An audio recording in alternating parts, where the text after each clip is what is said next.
Hello everyone, welcome to TwilioQuest Tuesday. My name is Joe and I am your host for the day, for the stream. If you are new here, TwilioQuest is Twilio's free-to-play educational video game that helps you learn to code and coding-related concepts on your path to becoming a developer. And here on the TwilioQuest Tuesday stream, we do a lot of stuff. We have a rotating monthly schedule where we feature different aspects of the TwilioQuest game and its development and the ecosystem surrounding it. And today you are tuning into what we very loosely call the education stream, which is the whatever week of the month this is, the fourth week of the month, I believe, where I just have a good time doing education related things. Though today I'm actually going to be getting my hands on a piece of TwilioQuest content that I have yet to play that came out very recently. And that keeps getting asked about in the Discord, so I figure I should know what's going on. First of all, hello chat. Hello chat, good to see you all. Good to see Surly and Chiranjeev and Nicole. Thank you all for joining. Yes, it is the fourth week. Surly, we've only just... the year's just started. I don't know what weeks are yet. We're locking in. And no, not a long stream. We'll be live for about 90 minutes today. We'll be... about an hour and a half today is the goal. So how are you doing, chat? We're also, for the first time, we're also simultaneously live on YouTube. Hello, YouTube. Hello, Twitch. Hello, YouTube. This is exciting. I don't know if anyone's watching on YouTube, but you can now watch us on YouTube. Tranji says I blinked and 24 days have gone. Yes, I feel very similar actually. I was reflecting on this today about just how quick it has gone this January month already. Part of that is for me is I'm alone in our house for the first time in a long time, and it turns out that single dog parenting is a lot. It's a lot. I was talking to some of my colleagues about. So normally me and my partner, I do the morning walk and she does the afternoon walk, and how short the day feels when you're doing both. Like I get up and I walk Ernie, my dog, and then I sit down, do some work, and then like before I know it, I have to do the afternoon walk, and like it's not the end of the day, but it makes it feel like the end of the day, and it just is such a short period of time. So this month has just evaporated for me. Surly says this is why I have a cat. You say that, Surly, but I have met more than one person walking a cat in Amsterdam. More than once I have met someone walking a cat. My favourite version of that was Ernie actually found the cat before I saw them. Ernie saw the cat in a bush, and I was like, oh, it's just a cat in the bush in a park. But there was just like this dude loitering around, and he came over and spoke to me, and it turns out that like he takes his cat out every day, and like not on a leash, like doesn't walk it in the sense of like, you know, guiding it on a leash, as in like he just lets the cat out of the apartment once a day and they go over the park together and the cat follows him around. So I've heard it done. Cats are very random, that is very true. Let me get a screen share going. That would be a good thing to do if we're going to be playing some TwilioQuest.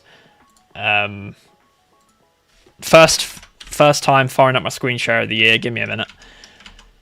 We're up. Let me put it on the screen. Ooh, everything's changed. StreamYard have done updates. They have done updates. Isn't that exciting? Can you see my screen? You can. We're getting some letterboxing. That's a little bit unfortunate. Sorry about that. But we will have to persevere. Why are we getting letterboxing? Is my laptop a weird aspect ratio? Apparently my laptop's a weird aspect ratio. First time I've noticed that, chat. I swear, my streaming life is beset by aspect ratio issues. Tranji says new desk camera. Not very new. I set this up late November. It's actually very old. The difference, so I've changed from my Elgato webcam to a DSLR, but like a digital camera. Well, I don't know what DSLR stands for. A big camera. But this is a DSLR that I've had now for about 8 years. It's a very old DSLR, and I've always wanted to get it working as a webcam, but it's a DSLR from like before DSLRs like we used as webcams. So it's been very digital single lens reflex. Thank you, Surly Dev. The all-knowing, literally the breadth of gaps you fill in when you're in this chat, Surly, cannot be understated. You're like autocorrect for everything I say. It's brilliant. No matter what I'm talking about, Surly will be there to fill in the things I don't know. It's just all the credits to Surly. So yeah, very, very old DSLR. Some of the thumb restrictions that this camera, and I've spent literally years trying to get this working. Some of the thumb restrictions, so fun fact, DSLRs do have video mode and they are used for video recording a lot of the time. But they used to be sold with a time limiter on the video output. And that was for two reasons. One, because they some like older models tended to overheat if they were like for continuously recording for a long time, but also for tax avoidance, because in the European Union, video cameras were taxed higher than still photography cameras, and so they would put a limiter on the amount of time that you can record clean video in order to avoid that tax. And then the other problem I had was my camera didn't output clean video at a good resolution over USB, and I only had one capture card which I used to use to send the screen footage from one to the other. So it was like 3 problems.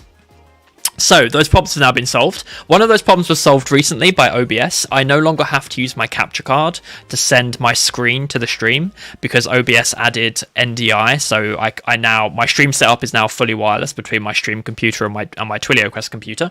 So that now I can use the capture card for HDMI from the camera. The other problem, the resolution, that was dealt with by the HDMI, and then I found some let us say I found some firmware for the camera that was an upgrade on the original firmware. That may or may not be an upgrade sanctioned for the manufacturer, that removed the timer, the time constraint on the video output. So now I can use my ancient DSLR as a camera. So yeah, it's not quite for free, Tranjeev. It's not quite for free. It might be for free. Might be for free. You know, my favorite laptop ever was the original Chromebook Pixel, and that's because the Chromebook Pixel had a perfectly square display, and a display that is as tall as it is wide turns out to be far better for coding on the go than a widescreen display. I loved it. It was so good. It was so good. Okay, that's enough of me rambling. Let's do the things. Let's do the things. So what are we doing? What are we doing, chat? We are here to play the API Academy, and you might be saying, why, Joe? The API Academy's been around for ages. Well, the wonderful, now fully built out team of folks who works on TwilioQuest content, that's very loud, have recently added a new chapter to the API Academy, a new set of missions, and I'm very excited about this content because I mean, the team in its current state has been around since like the middle of last year, but I think this is the first big, I think this is like the first wholly put together level that like has had Nicole doing the writing and Kerry doing the art and Ryan doing the development and also Marvell doing the development, like all in as like one cohesive package. Like we've had lots of patches to levels, we've had lots of like, you know, Nicole added a bunch of new NPCs to like Forest of Open Source and that kind of stuff. We've had the Tower of Open Source come out and have like bits and bobs contributed to it, but it's like the first like big ship for like the current form and the current capabilities of the current TwilioQuest content team. So I'm very excited for it and to have a look at it. I also know very little about it because I have not played it. I got to see some of the content in development, but I have not been up to date as I should have been. Code Like Girl, welcome back. So I don't know what is going to happen, because if I recall correctly, and Nicole, I am very sorry for any misinformation I put out in the stream, I will correct it as we go. If I recall correctly, this new chapter replaces a previous piece of content or upgrades a previous piece of content, and so I don't know what my current progress situation is and what that's going to look like when we get to it. But so it is a new section for the later parts of the API Academy. If you've played the API Academy before, actually,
and we're back.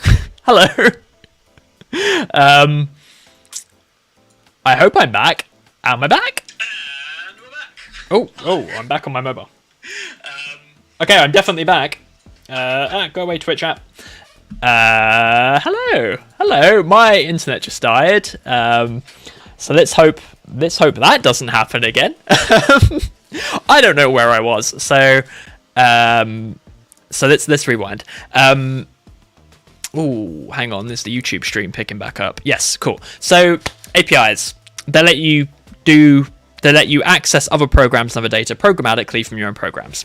Twilio is an API, and so we have this level, the API Academy, which teaches folks how to use APIs, and because Twilio in particular is a web API, we get into a lot of how the internet works as well, things like HTTP and that kind of stuff, and it's all wrapped up in this like magic school vibe. The typical magic school conceits. There are houses, and those houses each have distinct identities and that kind of stuff. It's all very cute and very fun, and the level is broken up into multiple sections. So before you're allowed into the grounds of the academy, you have to complete some initiation challenges for each of the houses, or the initiation challenges, whatever the 4 challenges here are called, and then you have to do your pledge scroll. And so the new section of the mission takes place in, I believe, Lovelace Tower. Lovelace being one of the houses. All of the houses are named after prominent figures in computing. Lovelace being Ada Lovelace, arguably the first programmer. And so that is, I believe... Is it here or is it the next one? It is this one. Okay, so I believe it's this. Let's find out. No, it's not this. Do I know what I'm doing? Do I know where I'm going? What is this map? Oh, do I go this way? Oh, this is now open. No, it's not open.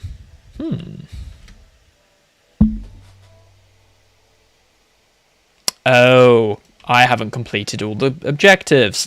Okay, so we're going to have to do a bit of the previous section in order for me to get through to the House Gauntlet. So it's the House Gauntlet. There we go. That's where the new content is. So it is a third part, so it hasn't replaced this content. So we are going to have to complete the catacombs. Now, apparently I haven't done all of this, and I don't know when I last played this mission, so I don't know what I haven't done. So we're going to be on a little bit of a journey of discovery to figure out what I have and haven't done. So this is the second part of the mission. This has been out for a while. Surly Dev is telling us more about Ada Lovelace, who found the first computer bug, which was a literal bug that got into the machine. As he says, her full name is Ada Lovelace Byron. I believe that her father, Lord Byron, was some prominent figure in British politics at the time, but I can't remember what exactly it was he did. And Ada was notably close colleagues, like researcher, like educational, contemporary with Charles Babbage. Charles Babbage built a lot of, like, you know, we're talking like before electronics. I can't remember the exact date range, like 1800s, I think.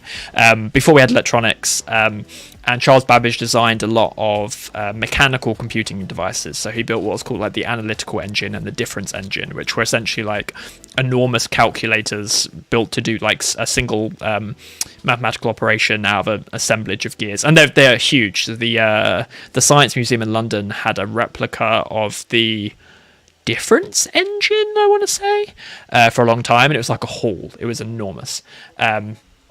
And so that's what Ada Lovelace was programming, was Babbage's engines, and contributed a lot to the like design and development of like moving those towards general purpose computing devices, which is just awesome. Okay, so these statues apparently. Okay, I'm gonna speed run these objectives, folks, because we've covered them a bunch on the stream. This is not the new content. So which of the following of these is not a HTTP method? Get, post, update, and delete. It is C. Update is not the method. If you want to update, it is patch or put. If you're using an API to look up or read information from a remote server, which HTTP method would you use? You would use a get. Finally, to truly prove your webness house Newman mascot, answer this question. To create and thereby send a message to Twilio programmable SMS API, which HTTP method would you use? That is a post, because we are sending data, we are creating a resource, and thus it is a post. Boom. We're counting down until we get to like the first objective that I embarrassingly do not know. Here we go. True or false? To make a request to Twilio programmable SMS, you must provide your account SID and an auth token in the request. I want to say this is true, but I don't actually know if there's an unauthenticated endpoint, so say it's true.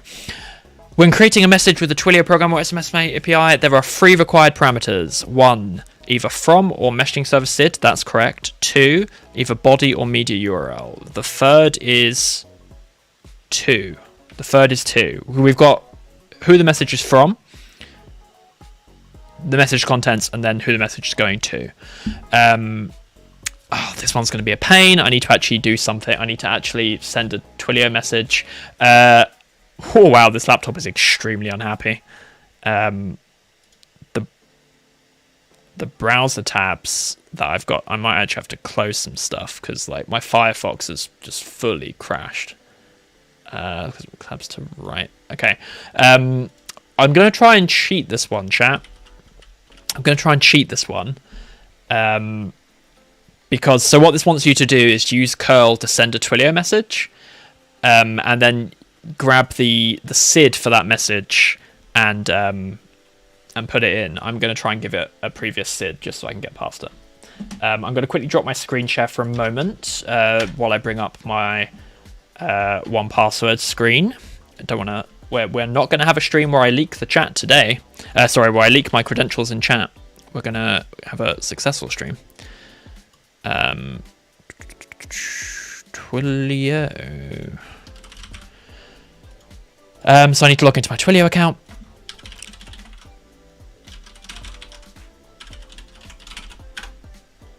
Sorry, I'm doing this on another screen. Again, don't want to accidentally share my Twilio password on stream. Verification code, but then once I've got it up, we'll bring it over.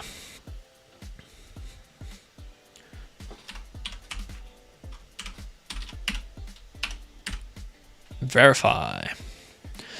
Okay, so I believe that the cheating I want to do can be done, but let's see. Let's see if the cheating that I want to do can be done. Do not do what I'm doing at home.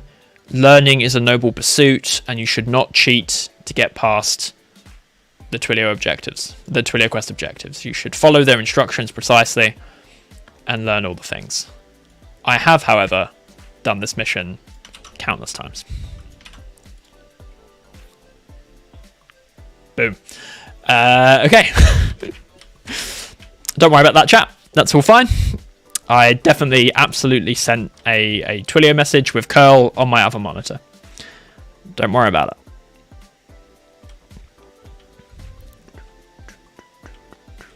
it. Next statue. Create a Postman account and log in to Postman's web interface. Confirm. I have done this many times. A collection in Postman refers to a group of related workspaces. I believe that's true. No, that's false. It's a group of endpoints. God, I have to go log into my Postman account. To Postman we go. Tranju said this took me 15 minutes minimum. This particular statue, the Postman one, or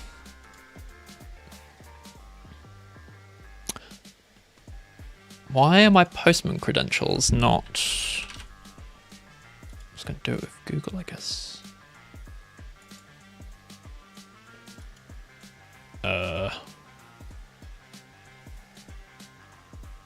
Oh, the curl SID one, right? The curl one is very useful. I like the curl one a lot. I mean, because I love curl. Curl is just like one of my favorite tools. And I really like that we cover it in this section. Sorry, folks. The delay is that I can't remember what my Postman credentials are. Tranchu says, "Sir, trust me, Mac machine is just better." I have Macs. I've got, like, this is my first Windows machine. Well, okay, hang on, let me roll back. I've used Macs for work always. Twilio issues Macs. We use Macs all the time. My stream machine, the machine that I run the stream on, is Windows, because whilst Macs are really great for development, Macs suck for streaming. They just really... Mac OBS is terrible. They're not good for streaming. So I always have a Windows PC. And because of WSL, Windows Subsystem for Linux, I found myself using my Windows PC more and more and more. And then, in tandem with that, a computer manufacturer called Framework came out. And Framework's whole thing is they build laptops that are meant to be self-upgradable and self-repairable.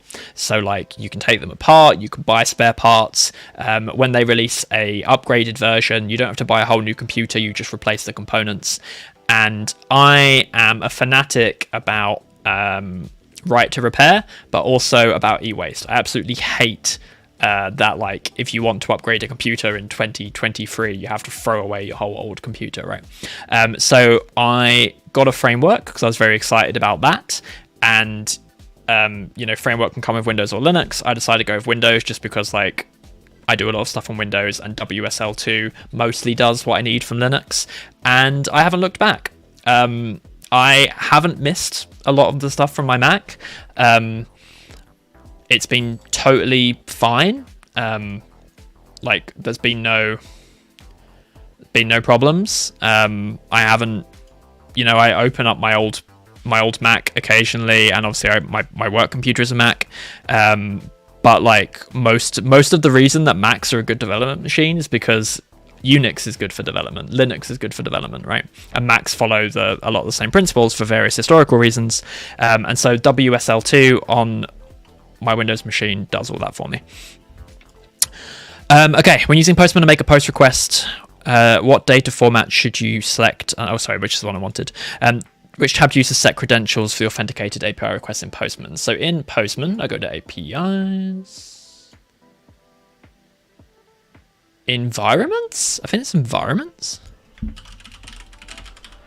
And that is X. That is B. I'm not confident on these. Failed. Okay, it's environments. That's wrong. It's environments. That's wrong. In this workspace, they've changed the UI again.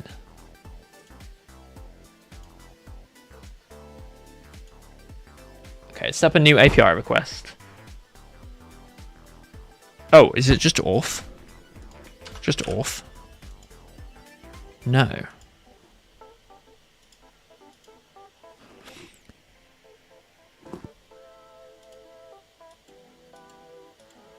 So what I have in front of me, in fact, let me bring this over.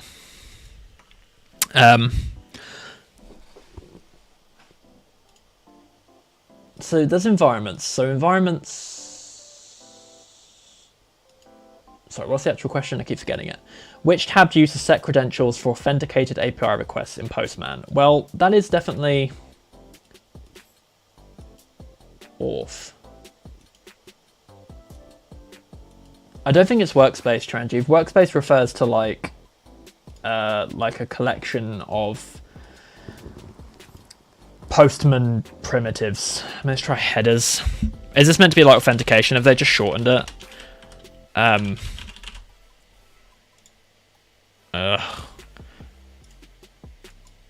This is one of the problems we've had with this objective quite frequently. Is every time Postman updates something, it is very confusing. So I'm gonna use some divine scrying powers. I'm so sorry, chat. I came here to look at new content, and here I am getting stuck on like the old content from a million years ago. Where are we? We are house ceremony. Maybe we are not house ceremony. Are we inside perimeter? Objectives. Yes, we are. This is Hopper. Am I cheating again, chat? Yes, absolutely. Oh, for God's sake.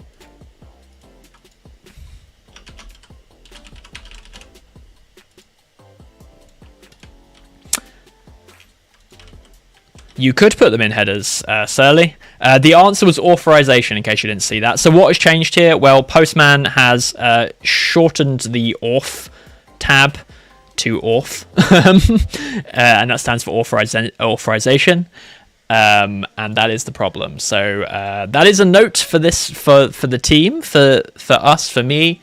That objective needs some adapting to the wonderful new UI that Postman has added.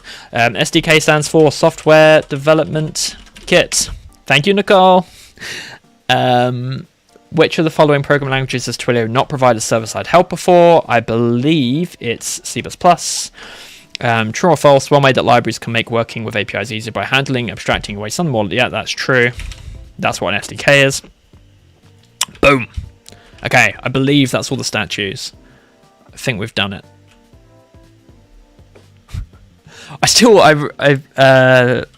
One of the former field operators and TwilioQuest content creators did do a TwilioQuest speedrun during a speedrunning event, but I think we need to give that another go. It would be quite fun. It's still authorization for you in your Postman portal. That's very interesting. Is it because I'm viewing it on a really narrow... it's because I was viewing it in a narrow window. Because I was viewing it in a narrow window rather than full screen. How annoying. Okay, let's go to the main house. I mean, that's nothing to do with it being a Mac. That's to do with that's to do with me being in the middle of a stream, and so using lots of narrow windows rather than one big window. When I'm streaming, so maybe at some point we should do a Brent and do a stream setup. Where is the main hall? I guess it's that path. Maybe we should do a Brent and do a stream setup stream. Yeah, so Tranjeev, right now I have 3 monitors. The one here on the left is for the stream PC, so that's got the streaming tools on it. The one over here is where Twitch and Discord and YouTube live, so that I can keep an eye on chat while we're streaming. And then this one here in the middle is the smallest one, and that's the one I'm playing TwilioQuest on. So over on this monitor, it's got a lot of stuff going on, and so I've got it all in like subdivided windows. Over on this monitor, it's got a lot of stuff going on, so it's on the subdivided windows. And on this screen, I dragged the Postman window off of the other monitor onto it, so it was still small. Oh god, what a surly clipped. Also, that clip URL is incredible. Caring aggressive watermelon. Oh, look at this. Beautiful artwork.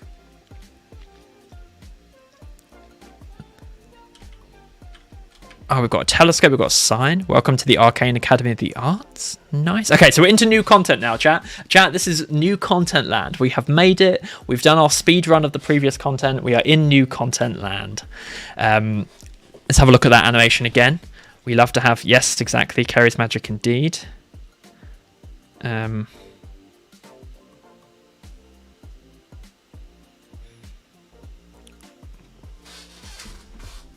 So I was just checking my dog was still where he should be. Beautiful little grounds. Let's walk up to here. Little fountain. Animated water, chat. Note the animated water. Okay, in we go. Ooh, look at this. Look at this. Look at these paintings. I just love chat that, like... How are they done? So, like... Kerry's done pixel art for all of this, right? Like, this is all pixel arted. This whole environment is pixel arted. And then, like... On a smaller scale, with, like, the tiniest amount of pixels available, Kerry has rendered paintings. Has made paintings. Right? Like... Look at this. This is absurd. These beautiful paintings. Look at this. This one's got a sunset with a gradient in like the smallest pixel space imaginable. Ah, oh, look at these windows. We have lighting. Are we so fancy? Little broom here. Okay. These are all locked doors. They with the house flags by them. So we've got a series of locked doors. Let's see what these people have to say. Let's see what wonderful text Nicole has given me to enjoy from these people. This is Professor Barrington, head of House Hopper. What makes House Hopper unique?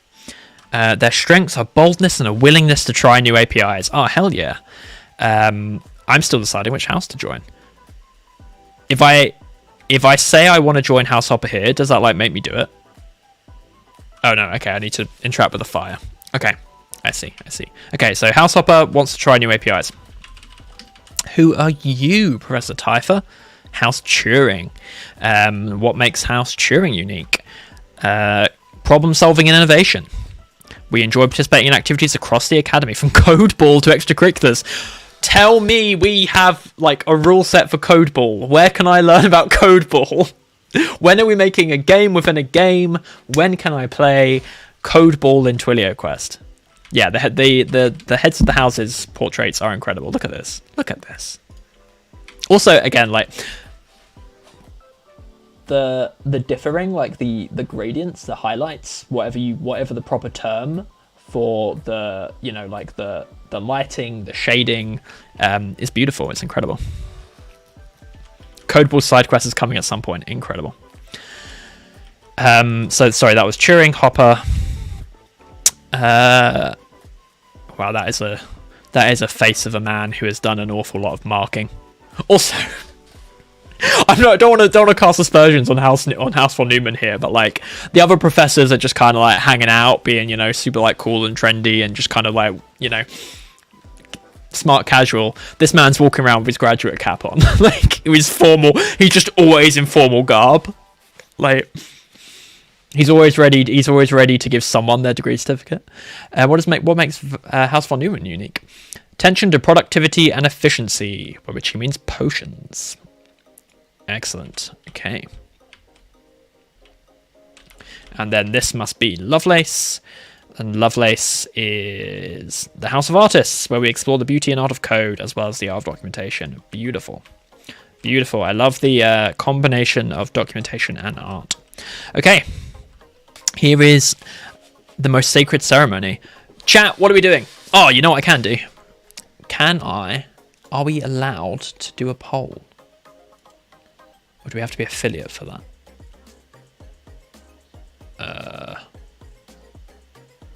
Can I do a poll? Can I do a poll? Can I do a poll? Oh, no, I have to be affiliate. Okay, we can't do a poll. All right, throw them in chat. Code Like a Girl says Turing. Turan Chief says Turing. NMDS says, look at that rainbow fire. That rainbow fire is fire. Turing. Everyone says, oh, hey, CZ. Thanks for joining us. Everyone's saying Turing. It looks like we're doing Turing. We were all won over by Codeball. Was that it? Oh, Surly says von Neumann. Sorry, but you've been outvoted so far, Surly. Are you certain you wish to join House Turing? Yes. I've joined House Turing. Ah, green flames! I guess that's the colour of Turing. Lovely green flames. Excellent. Okay, now what? Oh. Oh, Kimberly Heatsaw appeared out of nowhere. The Gauntleteer who was meant to represent House Turing in the House Gauntlet has gone missing. Can I help? I've just joined, and I've just joined House Turing. These are things that are true. What a weird coincidence that this would happen. Would I be able to take the place of the Gauntleteer? Are you going to look for the missing student? Excellent. That's chef kiss on that being the option. But sure, let's dive into adventure. I'll take all the glory. Don't worry about that missing student. We'll begin in House Lovelace. Okay, perfect.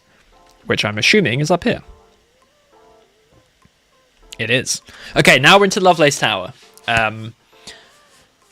So there's a house gauntlet going on. We have taken the place of the student who is meant to be representing House Turing in the house gauntlet. They've gone missing, and I'm sure that's fine. That's not a problem. Kimberly Heapsaw is on it. And so we're taking their place. So we're now participating in the house gauntlet, I believe. A little statue of the Lovelace head there. So, oh, very nice blue door.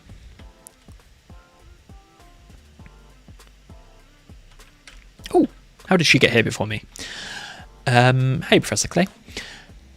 The challenges ahead will test you on your skills and the practical applications of your API knowledge, resulting in your own divination spell. That will allow you to access the next house in the gauntlet. Is there anything else I should know, Professor Clay? Books and resources. Perfect. Great. Students' books. So what do the books look like? Are these books? Oh no, these are books. Cool. Okay. There's like the TOEIC library. Oh, the interaction. I can only interact from the side? Okay. This is new. This is some... Have we got hyperlinks inside? We do. We have hyperlinks inside... What is this? Sorry. Let me make this full explicit, chat. I'm wondering what TwilioQuest level building primitive this is. It looks like the NPC dialogue box. And so this is the first time I've seen like links used like this in an NPC dialogue box. But also I'm now wondering, like, is Lovelace Tome set up as an NPC? Do I have to go look at... Am I going to go look at the source for this? I think I am. Let's have a look, chat. Let's have a look how this is set up. So in case you didn't know, all of our all of our missions are open source in the TwilioQuest organization. And we are in Lovelace Tower. So let's have a look. Let's have a look how this is done. So, interesting. Wait, where do objects live? Objects. I'm assuming this is an object. It's not an object. Is this a generic professor object? No, it's Kimberly Heatsort. Okay, so professor is Kimberly Heatsort. So it must be an NPC then. So it must be in levels, Lovelace Tower, conversations. It is an NPC. Oh, nope, Nicole's in chat correcting me. It's an empty conversation responder object. Okay, but the book itself is defined as... The book is using the conversations, right? Dialogues and conversations. Okay, awesome. So you said it's an empty conversation responder object. That's super cool and super clever. Nice. Folks who are watching who haven't seen the inside of a TwilioQuest level before, it is all publicly documented. You can create your own TwilioQuest levels if you so choose. I'll drop the documentation in chat. And we use a free and open source JavaScript game engine called Phaser, and then the TwilioQuest extensions, the tools that we use to build a new level, are all built on top of Phaser, and we have various APIs and things built on top of that to make it easy to add, the stuff that is in a TwilioQuest game, like objectives, like NPCs. And so that's what me and Nicole were just talking about there, because this looks like an NPC dialogue.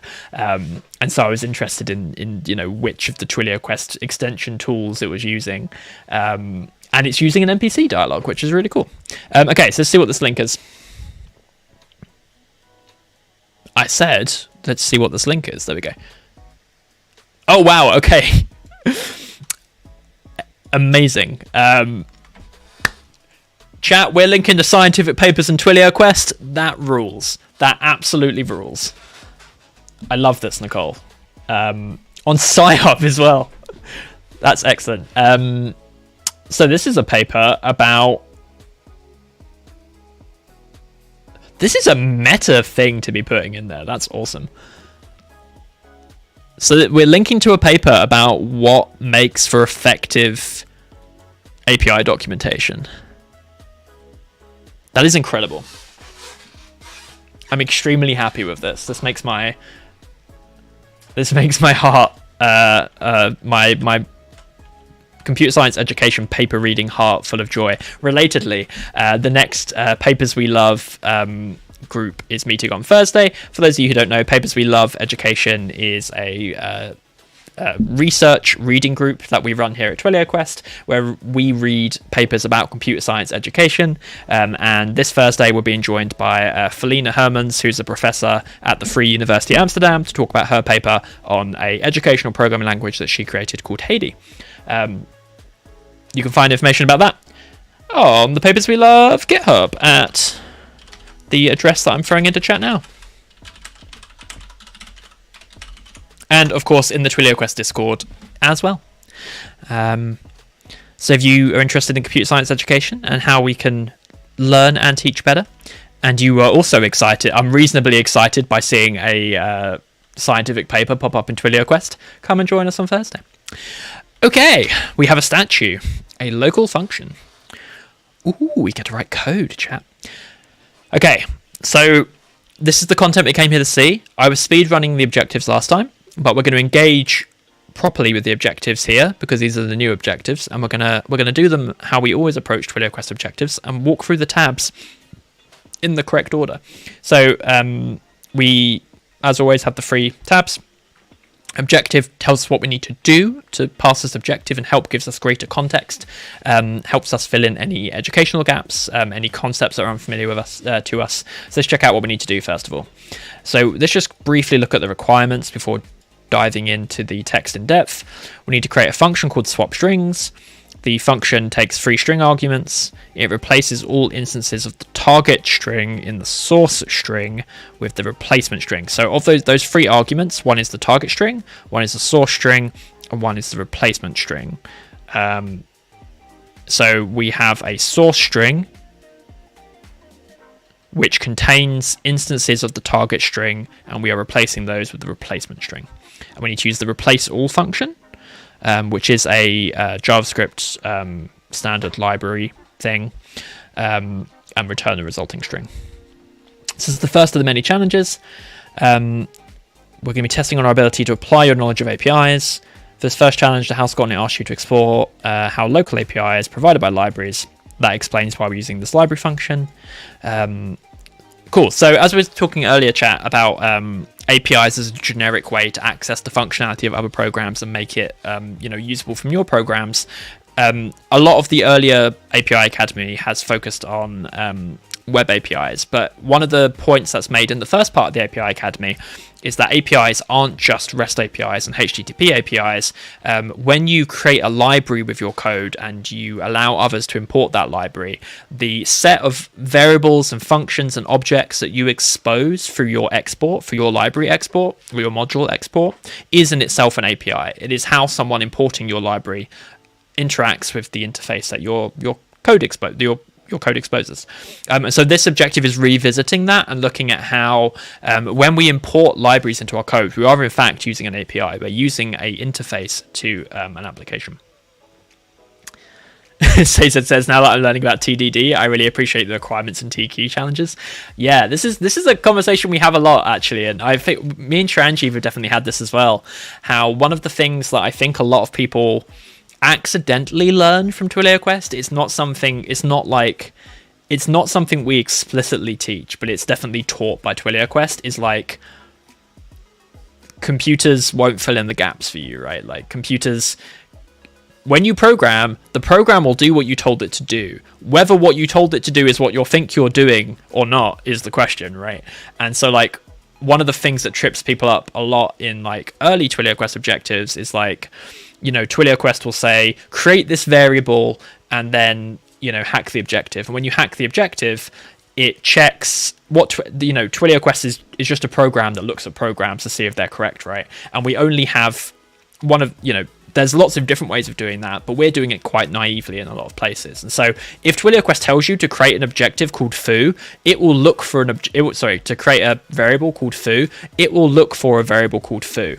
And lots of people don't realize, like, because they haven't got that mental model of how programming works and how computers work, they don't realize that specificity is important.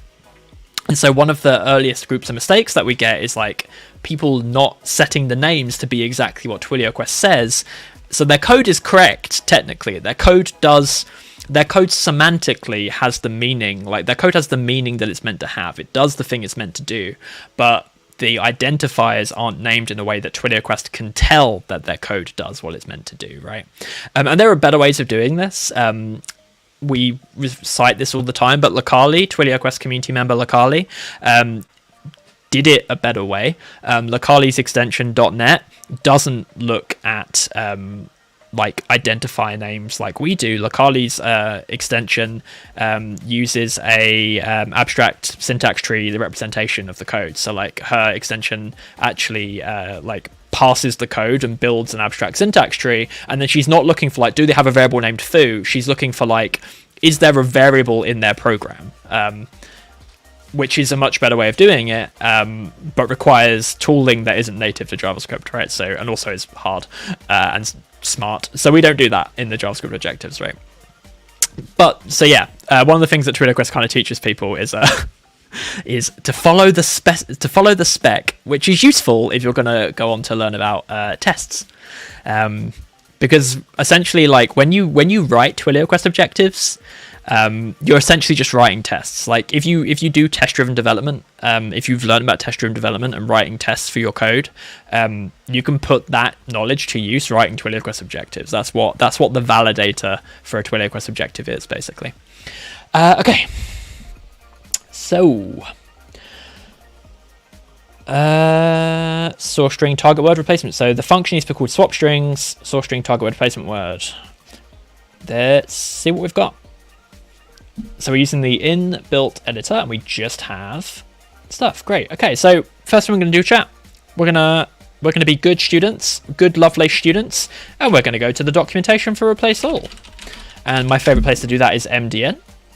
Let's have a look. The replace all method returns a new string with all matches of a pattern replaced by a replacement. The pattern can be a string or a regex. Nice and easy.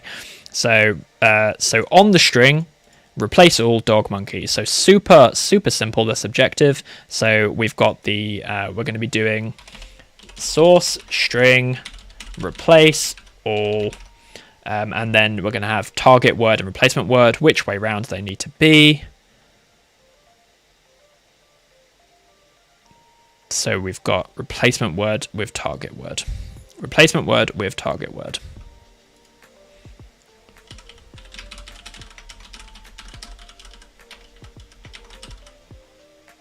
Great. And what does it want us to do with them? I'm returning the result. I'm returning the result. Failed.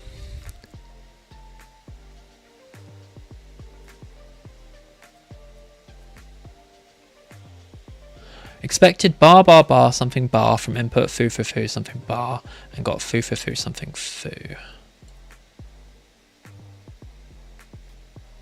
Have I got the strings correct?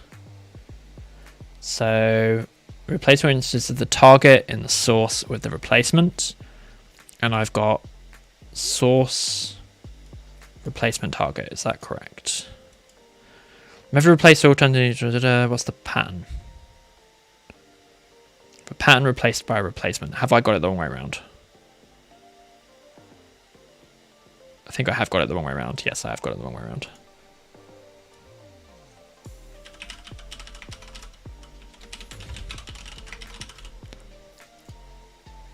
Boom. Tranjeev says, I'd love to learn building an API within TQ. I hope my prayers are heard in the API Academy. Yeah, I'm sure they will be at some point. APIs are like an enormous topic, and building an API actually gets, even bigger because like there's lots of layers to that, right? So like one part building an API is your URL structure, right? So we talk about REST in the API Academy and the principles of REST and how that informs how you use an API. But then, when you're building an API, you need to think about how, how the RESTful principles come in terms of building your endpoints and structuring your endpoints. But then the point of an API is that it's an interface to some functionality. So, it's kind of hard to teach building APIs without having some functionality. And so it would probably also need to cover something about, something of databases. Like it'd be good if we gave you, some data to expose through an API.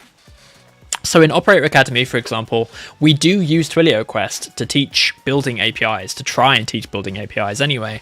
And we do that through the Twilio SMS missions, because in those missions, you are writing the definitions for endpoints. And that's essentially what you do when you're, naively writing a REST API, is you're defining an endpoint and you're defining, what happens when you hit that endpoint, because that's all a web API is, right? Like it's a collection of endpoints that do something when you hit them. And so that's, why we use that mission for it. And so yeah, at some point, I'm sure that content will make its way into the API Academy. If it hasn't already, again, I don't know what's in this I don't know what's in this part. Maybe it already is. A student. Let's talk to the student. I know you're really busy, but would you mind helping me figure out this homework problem? What is the difference between resources and representations when it comes to APIs? This is another new thing, chat. And this one I did know about. So typically in TwilioQuest, whenever a student or a learner meets a question in TwilioQuest or meets an exercise in TwilioQuest, it's always through an objective. It's something that they have to get right or wrong via the validator, right? And so this is kind of like little quiz content, little things to make you think, that are through the NPC interface instead. Lot less, there isn't a big red thing that flashes up popping saying you failed. And really nicely, one of the touches I really enjoyed here that Nicole added was that you can say in the first option is like, kind of like a no blame, I don't know the answer thing, which is I've got other things to do. Who amongst us has not avoided answering a question we didn't know the answer for by saying, sorry, I'm busy. Okay. What is the difference between resources and representations? Do I know this?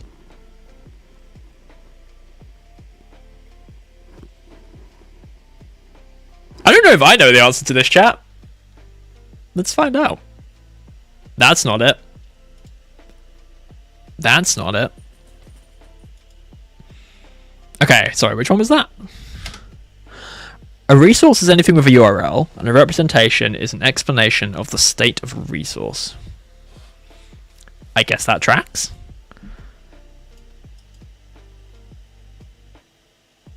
A representation is an explanation of the state of a resource. Okay. I mean, yes, okay. When you have the definition of URL laid out like that, obviously that definition of resource does follow. I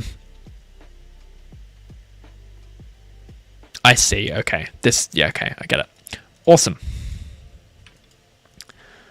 Sorry, Tranjeev, I think I missed the context on that one. Your physics teacher? Write asynchronous functions. Hell yeah. Okay, so we are writing an async function that gets the last file in a directory using await. So we've got some requirements. Create an async function called find last file in dir. This function receives a string that points to a directory. Read all the items in the directory. Oh, I see. I get it. Thanks, Tranjeev. Read all the items in the directory provided using await and read dir. Return the last item in the directory. Okay. So this is a really important tangent and something that's been missing from TwilioQuest for a while. When you are writing programs that react with other systems that interact with the real world, you often come across situations where you will be asking, for something to be transferred to you over the internet or over the disk or something like that, and by default, lots of programming languages, lots of programming environments assume that that thing is there immediately. And that is not the case, right? If you send a request to something over the internet, it takes some time for that request to be fulfilled. It takes some time for that website to send you the data and for that data to get to you. And if you use JavaScript and do that naively not being used as an insult here, but as in technically naively, your code will break. And so lots of programming languages offer network primitives, or I guess execution ordering primitives. I don't know the word. They give you syntax to describe operations that need to wait for something to happen. And in JavaScript, we have async await. So async stands for asynchronous, in contrast to synchronous. So synchronous is when things are happening at the same time. Asynchronous is when things are out of sync. So we have this async await syntax. And what this lets us do is say, hey, for this piece of code, don't execute the code after that until this piece is finished. And how that works under the hood is with something called a promise. So a promise is a special return value that says to JavaScript, like, hey, you asked me to get this thing for you. I don't have it yet, so here's a promise that I'll get it for you later. And so JavaScript will get a promise, and if you're using the async await syntax, if it receives a promise, it will say, I'm going to wait until that promise, until he comes back with the data that he's promised me, and it won't go any further until that's happened. And so this is not having this in TwilioQuest has been a problem because we have a JavaScript mission that teaches you basic JavaScript, and then we use JavaScript in, for example, the Twilio content. And because the Twilio content is using the Twilio API, it has to be asynchronous, and it uses promises. It uses then chaining rather than async await syntax. Uses an older syntax, but we don't teach that anywhere. It just is kind of there. And so I'm super excited to see this now in TwilioQuest. This is a really important aspect of using web APIs, and also as demonstrated in this, using interacting with any of the outside world, because once you leave your program, you can't guarantee the time that anything is going to take to fetch data and that kind of stuff. So it's really exciting that we're doing this from disk as well. Yeah, this is super neat. Very excited about this. Okay, so we have a directory. We're going to be using read directory. We want to get the last thing in the directory. Okay, what do we have in our show code editor? As before. Okay, so I don't actually know how read dir works. Let's go as before. Let's go look up the function. Is it not a... Oh, it's in file system. Okay. fs read dir. Oh no. I want the actual documentation. Let's see if we give any... What does it give us? What do I get out of read dir is what I want to know. Because I'm assuming, do I get an array?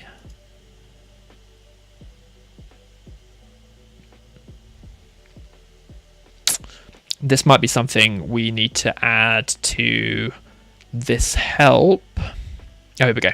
Never mind, it's here. Yes, it's an array. That's what I wanted. Yeah, this is an interesting... Nicole, I don't know if you're still watching.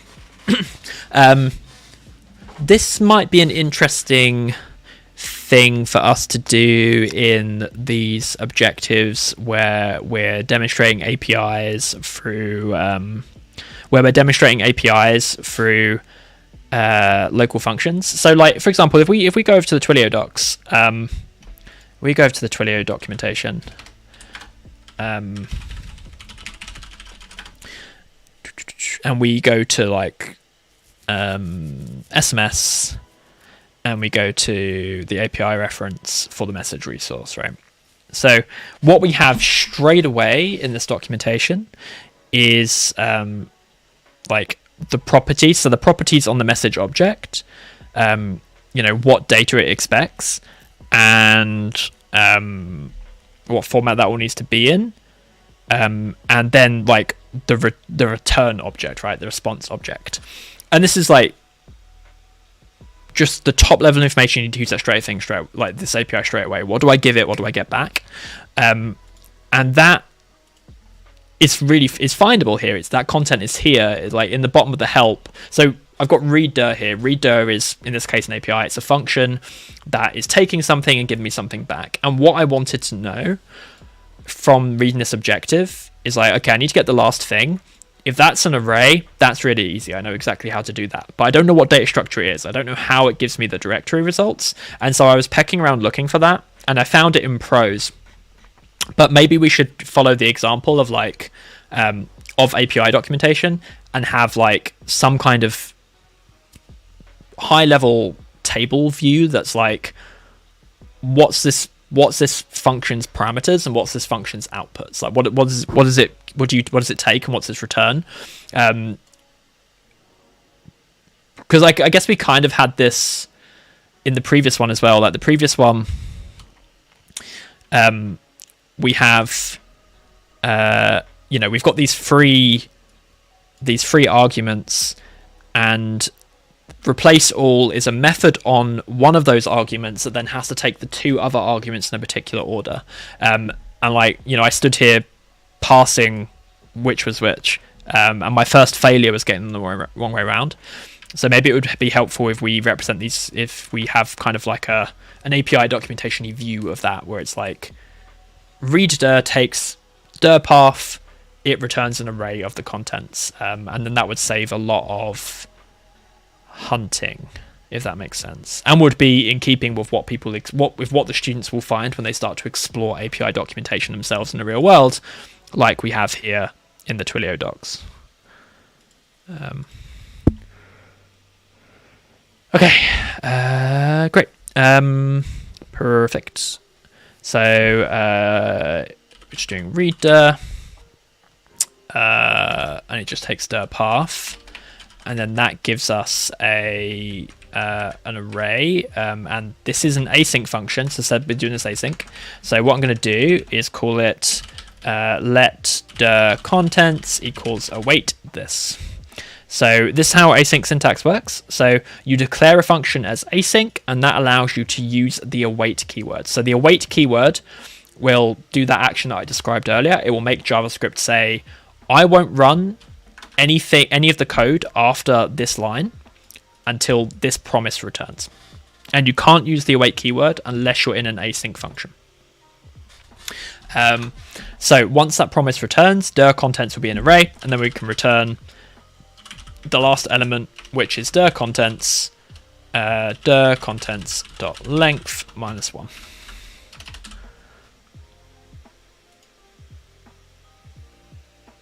And then I don't camel case my objective names, my variable names. Boom. Neat. I realise, chat, that I'm kind of entertaining myself with these objectives at this point. Does anyone have any questions about either of these objectives we've done so far?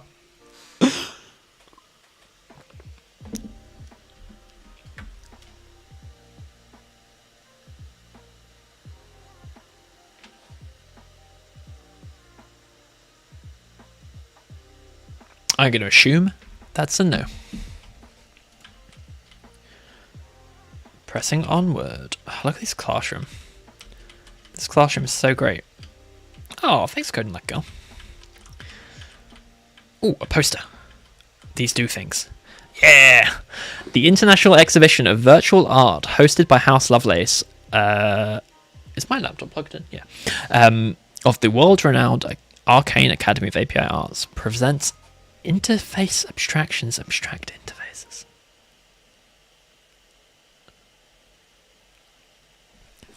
You've done it again, Nicole. I want this to be real. I want to experience this. Give me Codeball. Give me interface abstractions, abstract interfaces.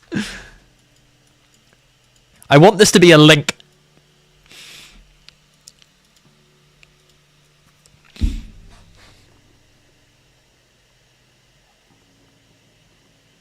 That's so cool. That's so cool. Okay. Thank goodness you made it through the second door. This API problem set is due in an hour, and I'm barely through the first question. What is the definition of put in HTTP protocol semantics? I'm not sure what the question is asking. Cool. Yeah. So the options we have here is put allows you to delete resources. Put is a request to modify a resource state, and put isn't actually a HTTP verb. We kind of covered this earlier when we were talking about the objective that we had to choose the valid HTTP methods, and one of the ones in there was update. Put is one of two HTTP methods that allows you to yes, Strand, you're free, because the other two options are like not answering, right, ending the conversation, and I'd love to help, but I can't. Oh, sorry, you're saying number 3. Yes, 3 is number correct. Number 3 is correct, yeah. So put is one of two HTTP methods to update a resource. You have put and you have patch. The difference between the two is basically how much data you need to send along with that request. So and I can never remember which way around they go. Let's do it and see.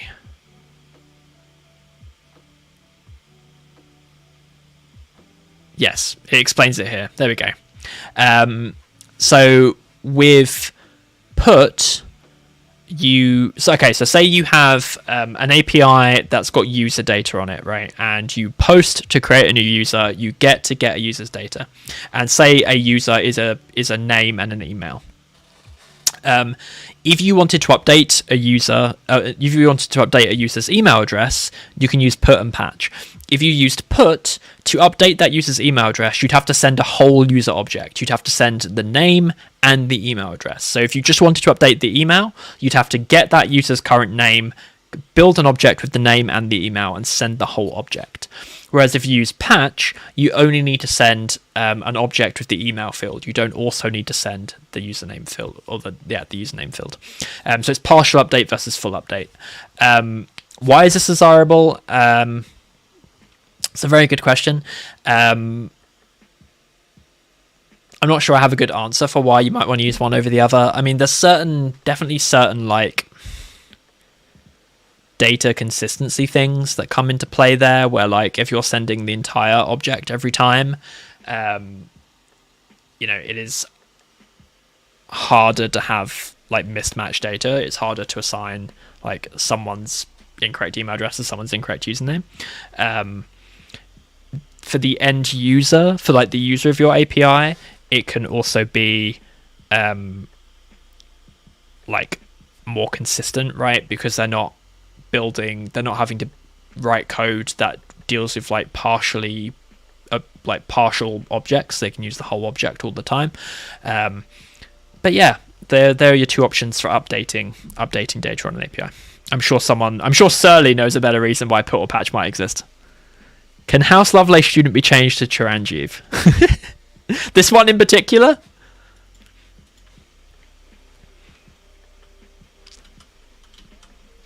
We should do like a Hall of Fame or something at some point. My computer is chugging, so the frame rate has slowed down. I don't know why. Okay. Improving API usability. Is this another paper? It is. It's a ACM publication. Very cool. Oops. Okay, where's our next objective? Oh, we have another student with an enormous beret, the size of that hat. So nice to see you again, operator. It looks like you've come a long way since we met outside in the academy grounds. I think I might have skipped this NPC. What do you think happened to the missing student? I like how they ask us if we think anything happened, and we're just like, what do you think happened? What rumors? The legacy systems! Frederick has been revealed. What if they found our secret library? Ooh, plot twist. For those of you who don't know, who haven't played the tutorial TwilioQuest, Cedric, the friendly computer companion in the game, has an evil twin, Frederick, who is always up to dastardly schemes. And I recognise this paper name, who is always up to dastardly schemes, and this is dipping into that rich lore a little bit and bringing them into an objective, which is also very exciting. Another paper linked: perceived obstacles by novice developers adopting user interface APIs and tools. Leaving all these tabs open to read. Round we go. Oh my god, this level goes on forever. So much content.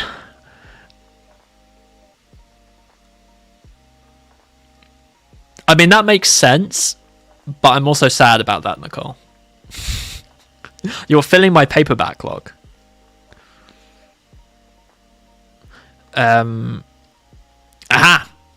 I have this code, but my functions aren't running in the order that I thought they would. What do you think might be causing this? This is going to be asynchronous functions, like we've spoken about.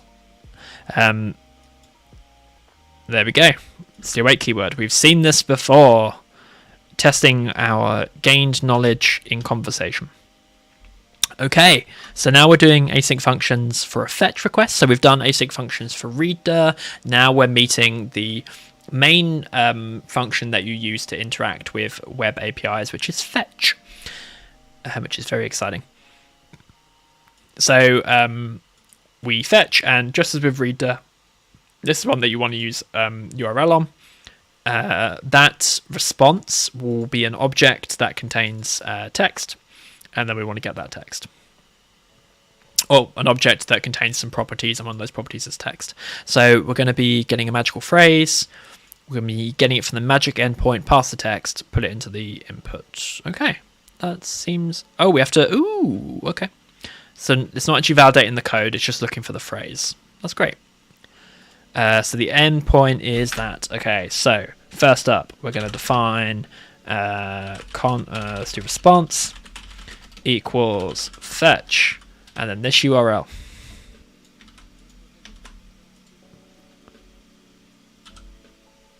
Oh, that needs to be a string. I was like, why are the parentheses not matching? Thank you, syntax highlighting. And then we'll say magic word equals response dot text. And then this needs to be an await. And then we console.log magic word. And then we run it.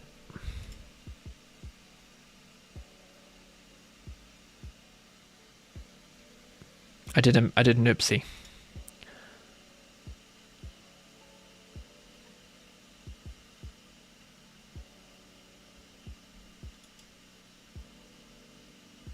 Let's see what's in our response.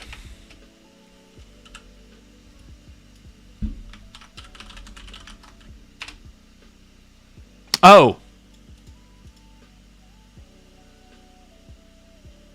Thanks, Tranchief. Tranchief's like, there's code in there. Why are you not reading the code? So I just failed a test. No, hang on, this is just a test. This is the test that's failing. Yeah. That doesn't explain the fact that I've got no output. That's a different issue.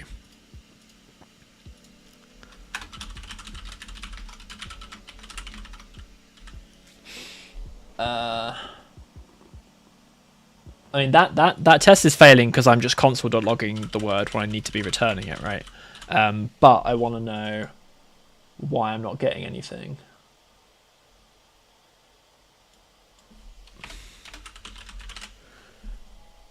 I want to, what's in my response object?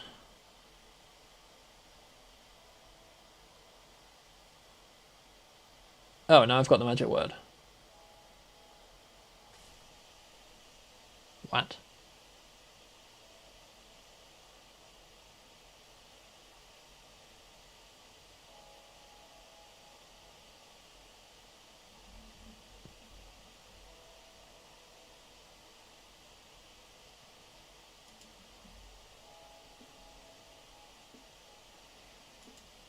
I don't understand.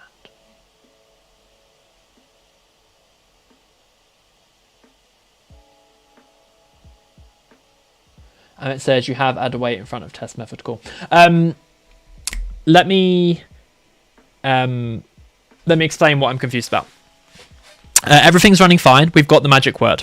What I'm confused about is we have got the magic word. Where is this magic word coming from? This magic word is coming from the test call. This magic word is coming from this console log. Before it, we have an empty object, and I guess that's because I'm not doing toString on this. And before it, we have an empty object. So I'm wondering why... Oh, that's not what I wanted to do. Oh, that's also a promise. Okay. That's a... I see. There we go. Cool.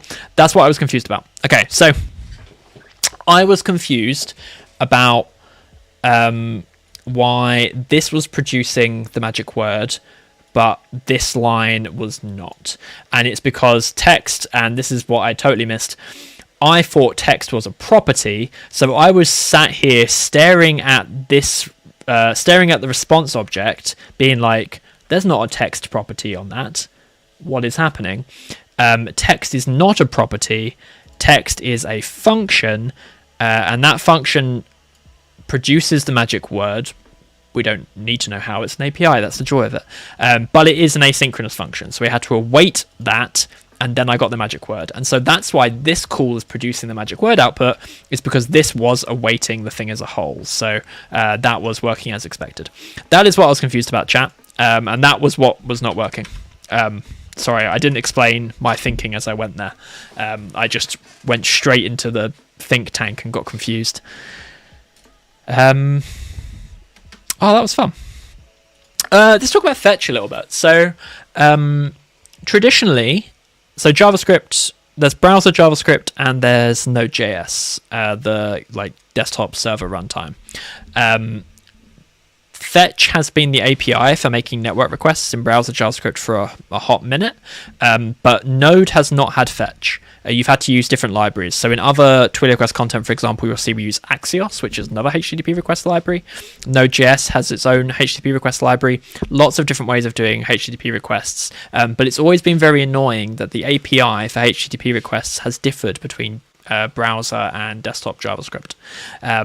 Fetch is now in Node.js. It is in the version of Node.js that is newer than the version of Node.js that's in TwilioQuest. But we were able to get Fetch into the game so that the API you learn here is the Fetch API that you will learn in that you will use in any JavaScript that you will do going forward, which is really cool. We have another poster. Also, hi Amit, thank you for trying to help me out in chat. Oh, this is another poster for interface abstractions, abstract interfaces. Does this kid have like the raddest bowl cut? What is the difference between a local and a remote API? Okay, our options are a local API is once in the same area code. Local APIs execute directly on your machine or device, whereas remote APIs run on the server that you likely don't own. That is correct. Boom. What's the paper this time? What makes APIs hard to learn? Nicole, you know I'm gonna like pull you up for a papers we love on one of these, right? You've read all these papers you put in here, right? Okay. We get the divination spell. This must be the end then. So write an async function that fetches data from an API, processes it locally, and returns the result. 2 exclamation marks, and I have read them. That last one actually genuinely looks papers we love education relevant. So that might have to happen. Okay, create an async function called getFilteredAuthors. The function receives a number. Use fetch to get books from the endpoint and pass it. Filter the books by extra pages written relative to page count. Okay, map the books to their author names, return a result. Okay, what do we get given? Am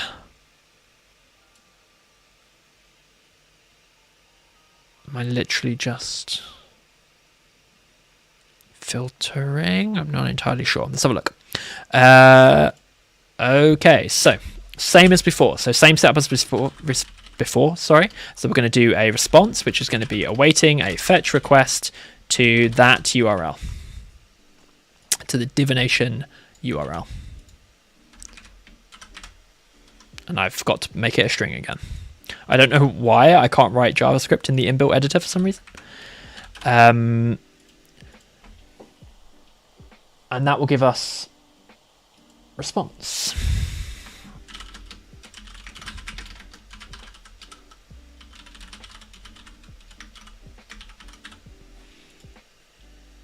So we're getting it as JSON. JSON, these test cases are all going to fail, but I want to have a look at the object. JSON is the JavaScript object notation. It's a popular data interchange format and also the way that JavaScript represents objects. Okay, cool. So we have a object, which is an array of objects.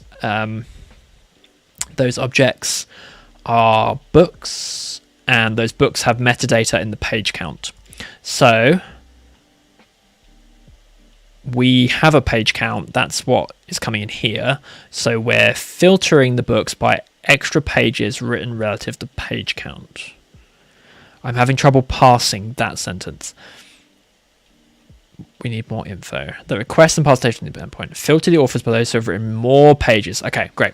So this is a simple filtering operation. So JSON data is our array of JSON objects. So we can do JSON data.filter. Filter is a method on arrays. You will learn about filter in the JavaScript test lab content in TwilioQuest. And filter, what filter does is it goes through every item in the array and it checks it against a predicate function. So predicate function is a function that that takes something and returns true or false. So what we write in the filter parameters is a function which tests for something, right? So let's say that we have our data. this is an arrow function in JavaScript, an anonymous function. So we have our data, and we want to check whether data.metadata.pageCount is greater than page count. And we can just do this. So this is an expression that will return true or false. So if this is bigger than that, it will return true. And for every time filter runs on a piece of data, it will only keep the data that get true from this expression. Otherwise, it will reject them. And what we will end up with is a array that has been filtered, that doesn't contain these. However, I do just quickly need to check something that I always need to check in JavaScript, and that is whether filter is in place or whether it needs to be assigned. A shallow copy. Yes, so it does need to. We do need to assign it. Okay, then we can return filtered data, and I think that's fine. No. We got empty. Why did we get empty?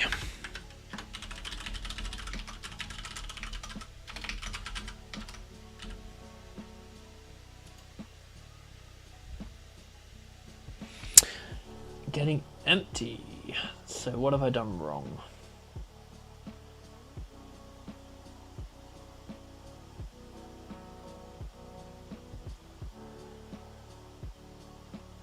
What have I done wrong?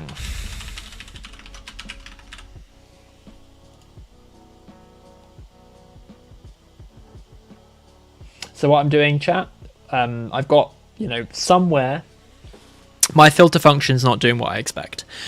So I'm now pecking through, I'm adding console.logs, trying to work out where I'm messing up. So the first thing I've done here is I've added a console.log inside the filter, just so I can check the structure of the object. So here I'm saying for a data object, get its metadata and then get its page count. Then compare its page count to the page count we've got passed into the function.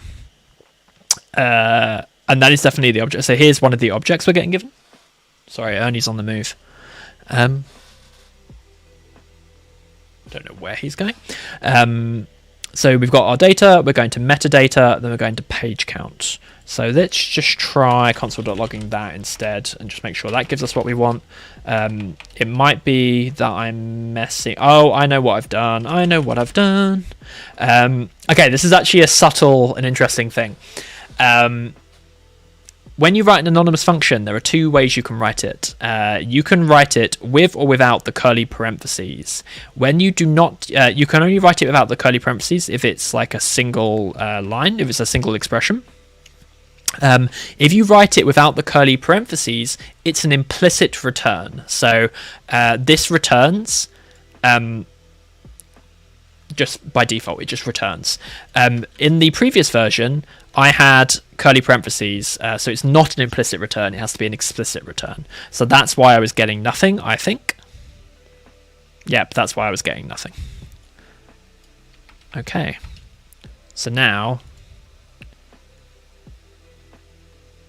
failed. We're getting object. Now that's weird.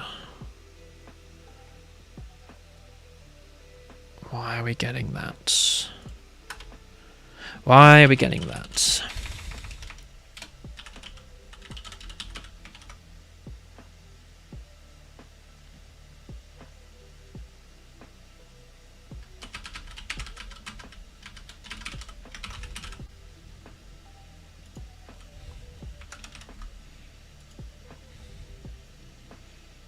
So those are the correct page counts.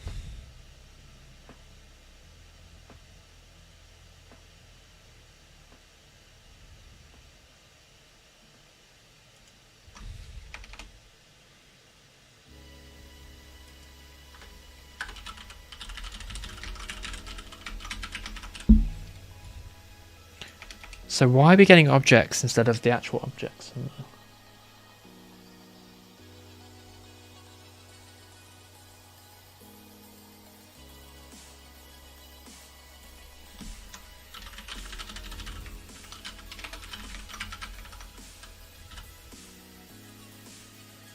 I'm going to comment out a bunch of test cases for a sec. Oh, no, I'm not.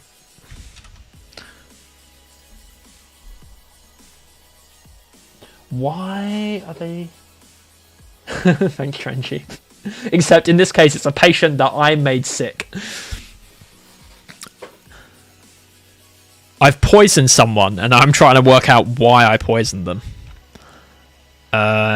What is happening to our objects? Why are they just changing to objects? Oh!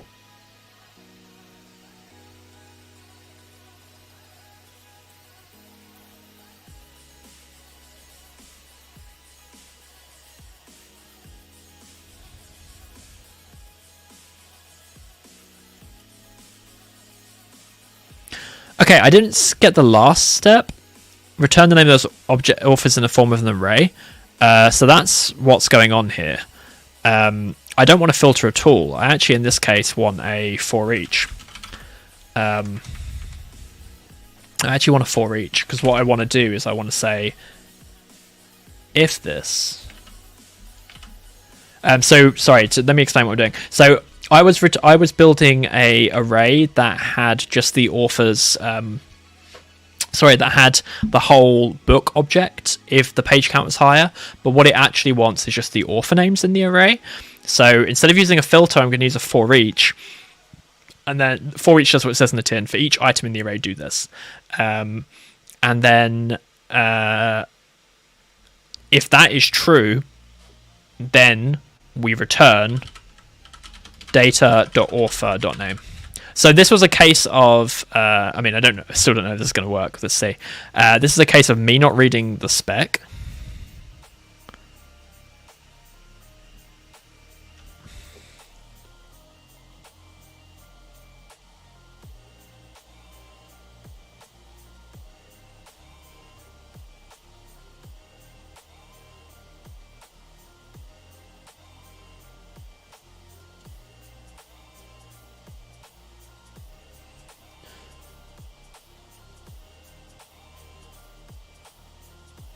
Do I want to filter? I'll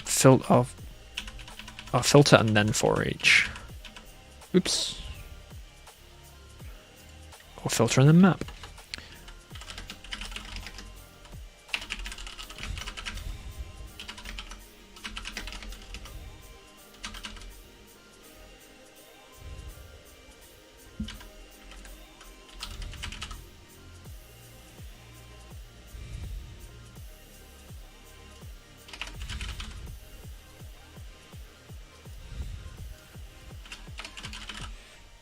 I'm just in the woods now. There we go.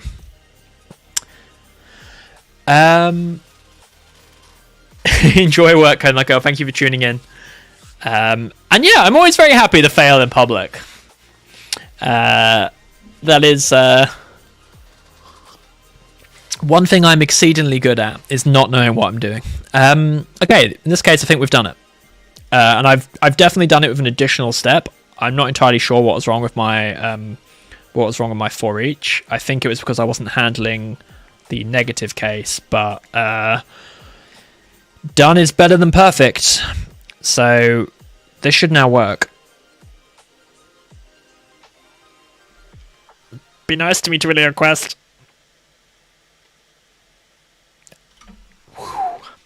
That was looking sketchy for a minute. That was looking sketchy. Where do I put this? Is it an accessory? I can go in anything. Whoa, hang on a minute. I can have multiple. How many divination spells are you putting in there? Okay.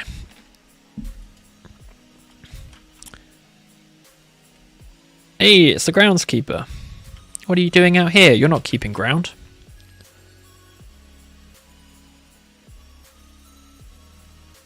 What's in the secret library? Okay. I'm divining. In we go. What's in here? Ooh! It's been ransacked. There's books everywhere. I got an interaction. Oh, that was from this. Oh no. I need to clean up the mess. Write an async function that gets data from an API and patches using data from the response. Great.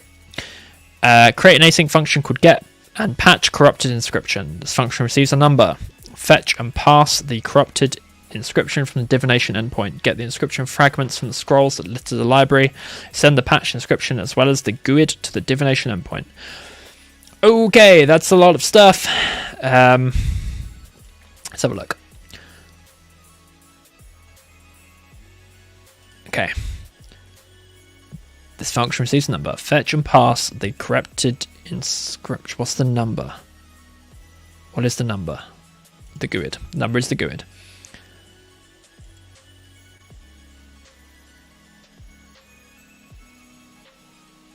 Okay.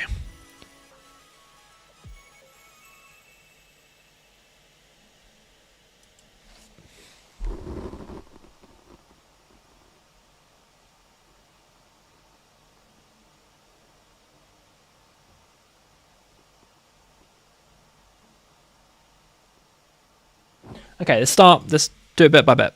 Let's start by getting the corrupted inscription, which we've seen this multiple times before now. We're doing some fetching. We are doing some fetching. So there's our response. And let's console.log the response and see what that looks like.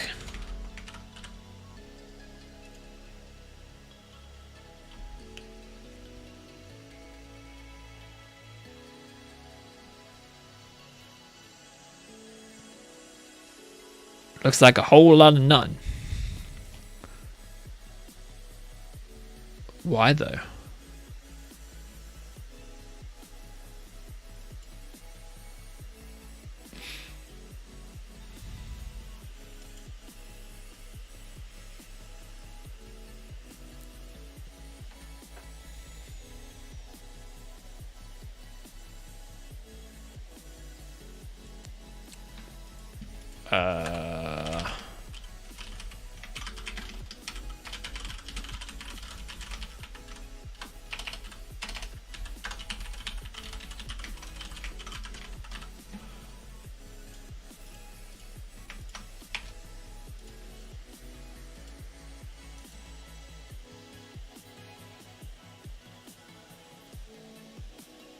Am I doing something incredibly wrong?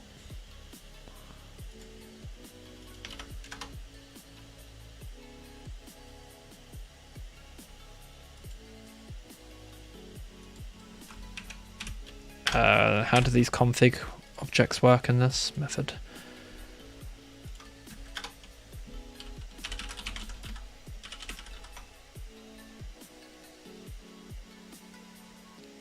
Have missions gone difficult, or is it just too much for code in the small screen?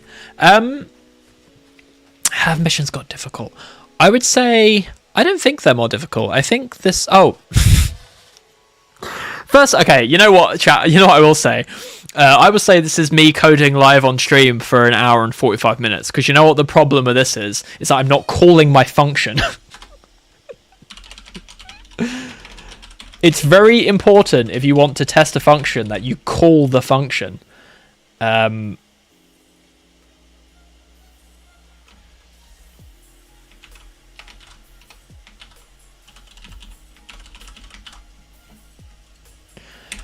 Yeah, so are they getting more difficult? Are they getting more difficult? I don't think so. I think if this one seems more difficult, I would say it is probably a result of one of two things. Firstly, this piece of content, this mission is very exciting in that it is building on concepts one after the other. So it is introducing us to the building blocks of using APIs, and then taking that knowledge and asking us to expand on it, taking that knowledge and asking us to expand on it.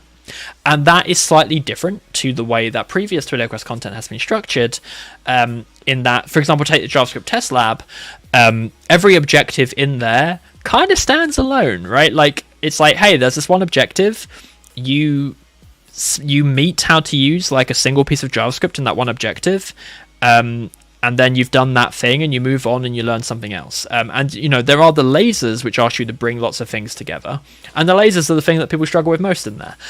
So I'd say that's probably why this probably seems harder, is that right now we're looking at an objective that is the end result of like me having interacted with a series of objectives over an hour, and now I'm having to bring all that stuff together in one place, right? So it is literally harder because it's trying to get me to test the knowledge that I've been learning for the past hour and a half.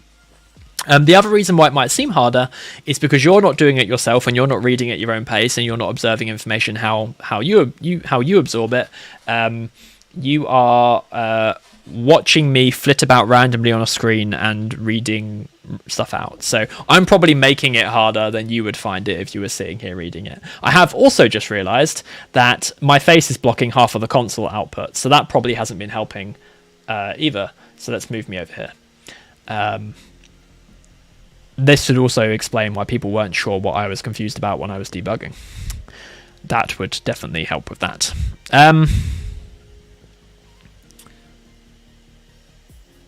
Okay. Right, so now we've got a corrupted inscription.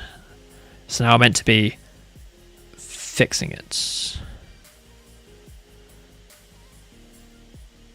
How do we get the fragments in the library? Oh, these scrolls.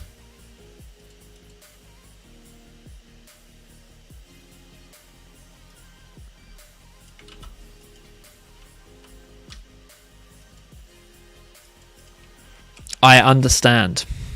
I understand, chat. Okay.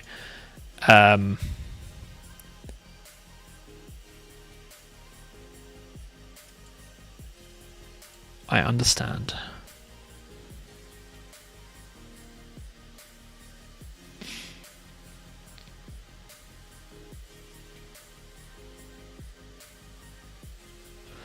I understand. Okay. Oh, that's terrible. Oh god, that's horrible. Okay. I'm just gonna copy these in here now. Okay. So there are a bunch of inscriptions. We are fetching them with alphanumeric strings, and then finding the proper ones on the floor.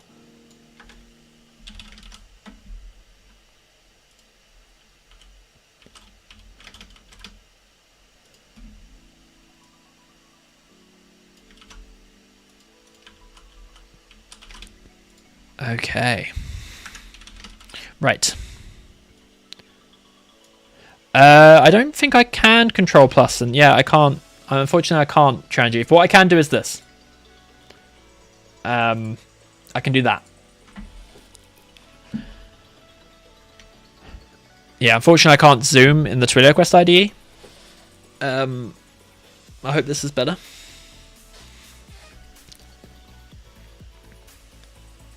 I might actually be able to improve that even more. Let me...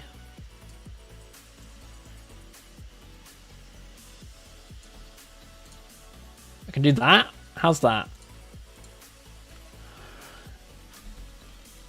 Okay. Alright, so... But now I don't... Okay, so we get given the... Okay, I see, we get given the good.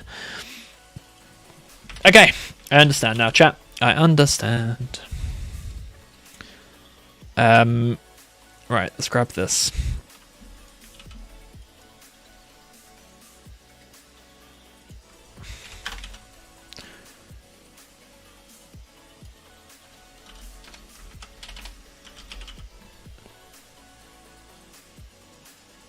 How do I know which is which?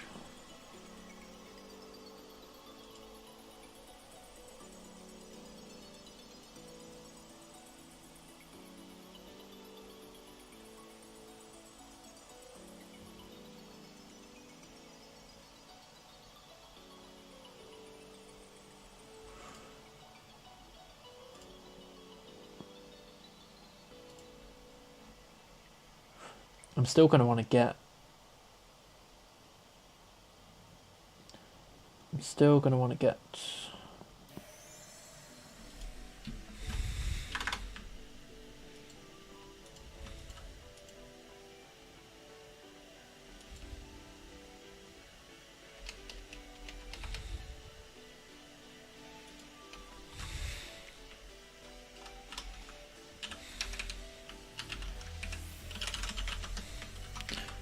Okay, so I'm still going to want to get my response. I'm still going to want to say inscription equals response await response.json.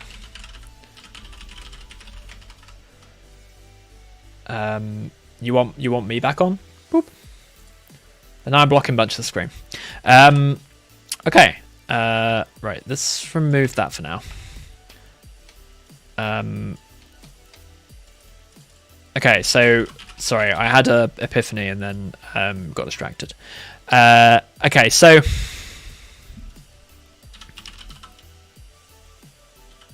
Is it the operational that's... So... Oh, why is that not working? Oh, I see. I'm being silly.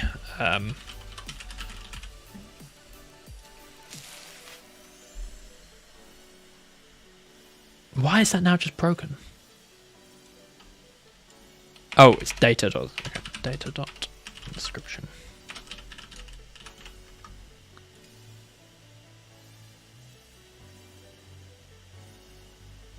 Oh, oops. And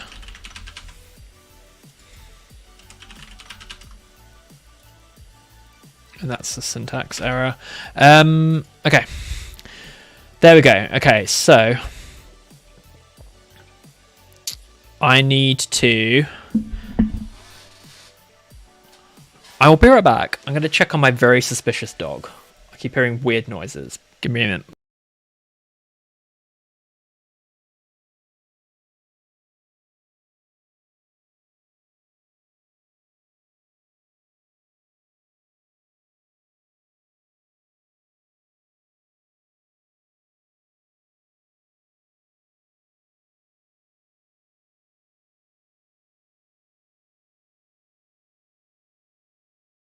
I besmirched Ernie's good name. It wasn't him making weird noises. Okay, so. We have this function. It gets a GUID. We get the inscription. We will then need to work out which inscription it is. So we're going to say we are going to do JSON data.split on space 0. And let's console.log this. Sorry, JSON data.inscription. Let's console.log that. They all have a distinct first word. So if we check what the first word is for all of them.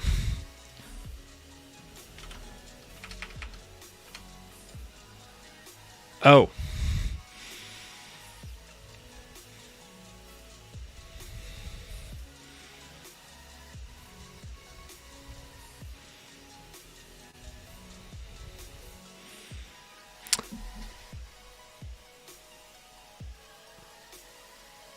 Why did it get executed 3 times previously? Oh, were all 3 inscriptions in that data? Have I'm continually misunderstanding the objective. All 3 inscriptions are in that data. I thought each GUID would be a different inscription. This is almost definitely a case of just me not reading. Okay, so I need to split on new line. Split on new.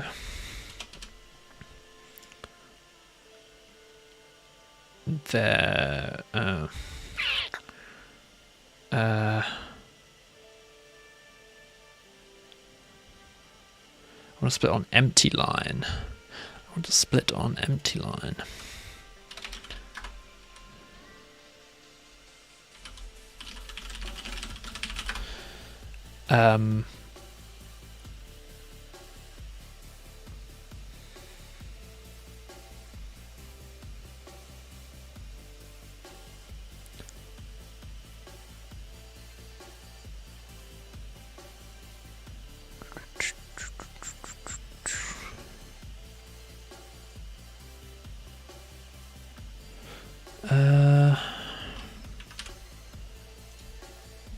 There we go.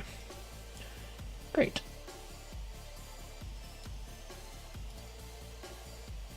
They are not always in the same order. They are always in the same order. Okay. So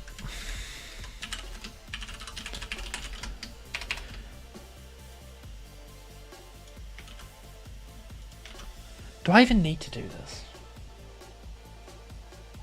Am I just really over-engineering this? I think I'm just being silly. I don't think I need to split this at all. I just need to know the order they're in. It's that 4. I just need to. I've gone wild, chat. I'm just making my life miserable for like no apparent reason. All I need to get 4 is to see the initial order. I don't think it actually matters beyond that. I mean, maybe I'll do this and it turns out we are quasi-randomizing it, but like, because I don't really know what the GUID is doing.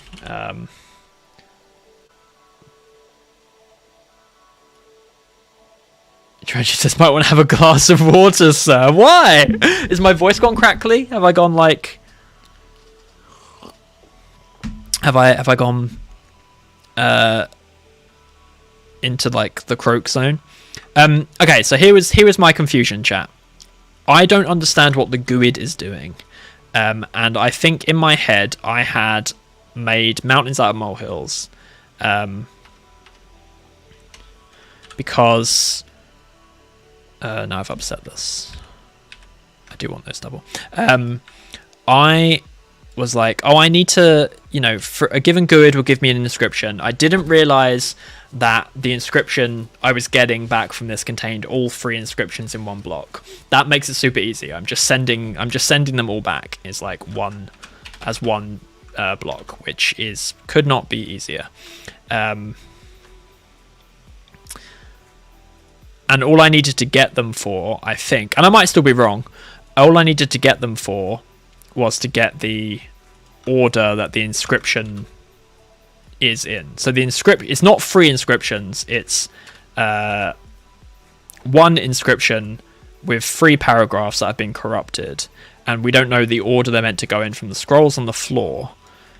And so we do the get to get the order of the scrolls, and then we patch to fix it. Okay, now I think that is it.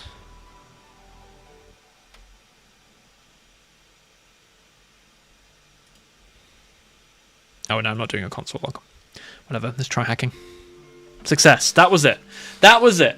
And I just full on was like, oh, the GUID determines which inscription we get, and then we need to check which inscription and then fix it. But I had just not actually looked at the data I was getting back. And okay, let me read this, because I've got a feeling...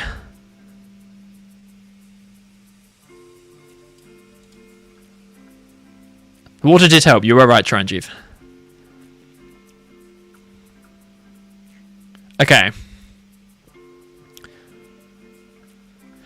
I do think, like... there is maybe just a little bit more detail here that would have resolved that for me. Possibly. Also, there's an extra line break here. Which is like explicitly saying that the scrolls... Hey, the scrolls are out of order.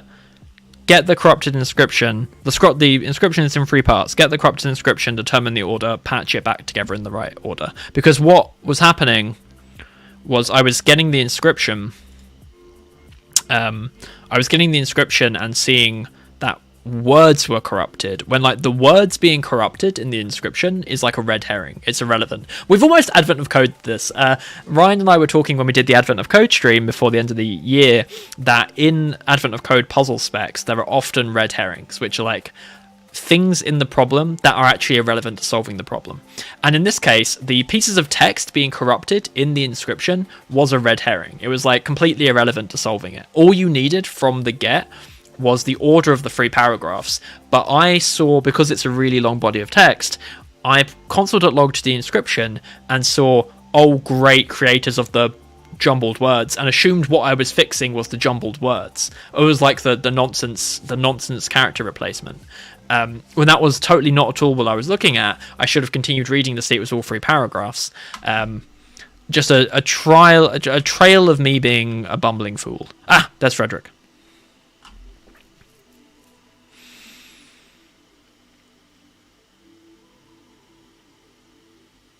Frederick has entered the House Gauntlet. Incredible. You might be wondering what an interstellar supervillain like myself is doing at a place like the Arcane Academy, one that inspires all things related to learning and knowledge. Oh, now we can zoom out. Sorry. Yes, we can.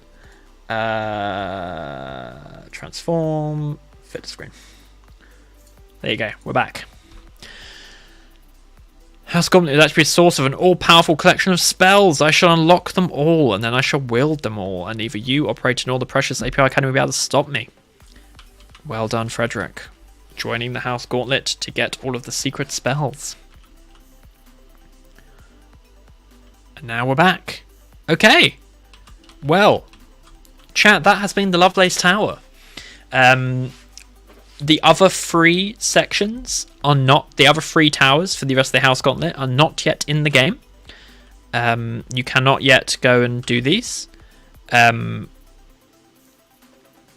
Do I get any text if I talk to her now? No. That will be coming in future updates, so keep an eye out for that. But I hope you enjoy the addition of the Lovelace Tower. I definitely did. I was really...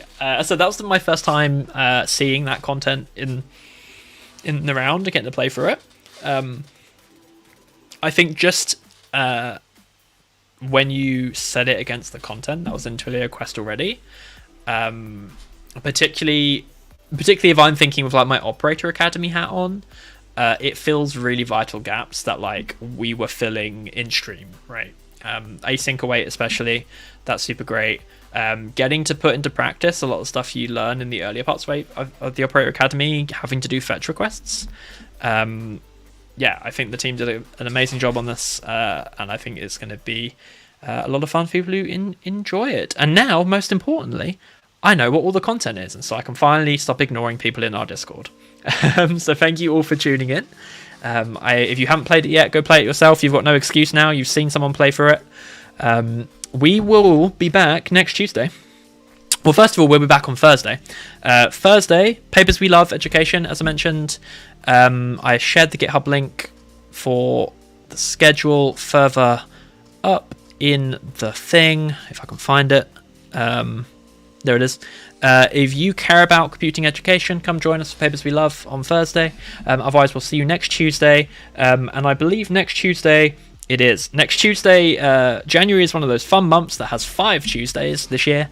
So next Tuesday will be a wild card stream. We'll see what's going to happen.